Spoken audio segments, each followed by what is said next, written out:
এবারে বাংলা সাগর সঙ্গে নবকুমার সাজেশন দিয়া 2026 এর লগে 1 নম্বর হইল সাগর সঙ্গে নবকুমার হইতে কোয়েশ্চন, নবকুমার কোথায় কিভাবে পরিত্যক্ত হয়েছিল। এটা হইল 2 মার্কিতা হব। কপালীকে নবকুমার কি অবস্থায় দেখতে পায় তাহা লিখো। পরের প্রশ্ন হইল, কোথায় যাইতেছ যাইও না, ফিরিয়া যাও, পলায়ন করো। উক্তিটি কার, কে কখন কাহাকে কেন উক্তিটি করেছিল, নবকুমার পরে কি করল।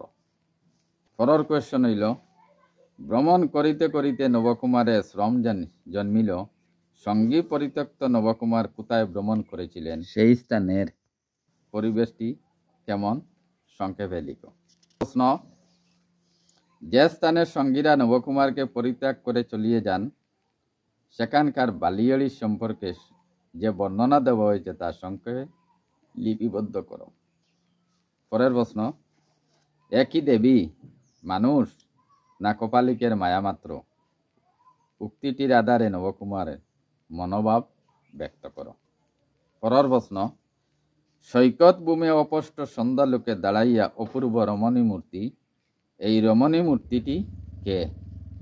তোমার পাঠটিতের অংশের তার যে রূপের বর্ণনা হয়েছে তা নিজের ভাষায় লিপিবদ্ধ করো বা নিজের ভাষায় লিখো।